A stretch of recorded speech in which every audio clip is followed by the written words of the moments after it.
Yes, mbaniriza kade kano mwasize mutya mwasibye mutya ngenda kubasaba mu subscribing ate munyegene kade bagita Afiridde TV jimba na mawuli agaba gatambula okwetula eggwanga Uganda ne kugamba anti comment section we lyawo bakabotire wansa mu comment section atosigalenga oji follow nga bagamba anti Kitalo Meese Bontwe yali owamalula family ngakola ku Dembe FM kosana Super FM Afiridde mu ggwanga erya America. Meese Bontwe yali mu amalula family eyaba Amoti balanguzi jukira amalula eruddewo nnyo yali mu kabasajja bali bangi nnyo nyaba mu kwa basinga bazibafa.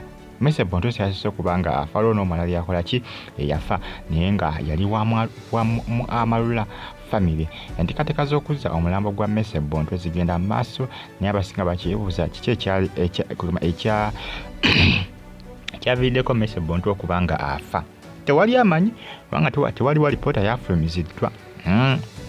Abasawo tebannafulumya alipoota kubanga tugezaako kubanga noonyereza nti abo ba Meese Bontwe abadde mulwadde. Tewali information eraga nti abadde mulwadde. Mune ekitalo nnyo ekya Meese Bontwe kitalo nnyo omusajja mukulu gw'olengera mu kifaananyi abadde awangalira mu ggwanga erya America. Mwongera okubanga mugifollowinga mu ssaza lye bayita Boston gye badde bawangalira ne bannemanyi bannayuganda bangi nnyo abali mu ggwanga erya America mu Boston. Kati Meese Bontwe abadde awangalira mu Boston mu ggwanga erya America. Bagita Afiridde TV gye kitalo nnyo ekya Meese Bontwe. Oba oliawo abaddemuko n'ebirwadde ebadde bimugoyagoya ne sigamba nti nno information yafulumye eraga nti abaddemuko n'ebirwadde nenga munnange afudde. Nfolonga ku Afiridde TV genda kuba nkutusaako amawulire akwatagana ku Meese Bontwe.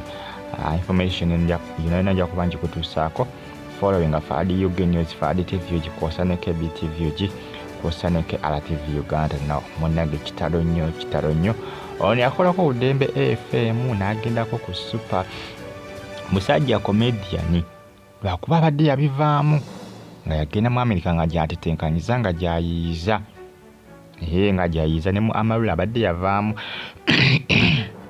yagenda kukola ki nga yagenda kutetenkanya kubanga alaba ebya comedy nga takyabifuna mu bulungi kaseete kawera n'agenda mu America. Tujja kuba tufuna information tulabe oba abadde mulwadde kubanga singa abadde mulwadde twandibadde twamanya dda kubanga information yandibadde trendinga naye nga jjukirako okufa omuntu teweetaaga kulwala n'atalwadde akutuka kuba tolwadde era okola ki olwala n'okutuka n'ovaawo abalwadde si be bafa bokka newoba obadde kiriya nga oli mulamu osobola okufa. Naye bitalo nnyo bwatyo musajja wa Amoti omubalanguzi abanyikiddwa nga Meese Bontwe bwatyo munnange obulamu bwakoze ki bwabuluzinze bwatyo bwafudde mu Desemba atwalaganya abantu nabagamba nti waliwo emyezi omuntu gy'olina okusaba okubaza nnyo Katonda oba ogiyiseemu. Omwezi gwa Desemba omuntu ng'oguyiseemu si mwangu. Omwezi gwa Desemba n'omwezi gwa Juni omwezi gw'omukaaga ogwo omwezi gw'omukaaga ogubira ogugatta emyezi omukaaga egy'omwaka bw'oguyitamu noyita ne ku mwezi ogwa Desemba ogwo ogumalako omwaka olwo oyingire mu mwaka omujja. Weebaze Katonda kubanga egyo emyezi ebiri tegiyitikako baaba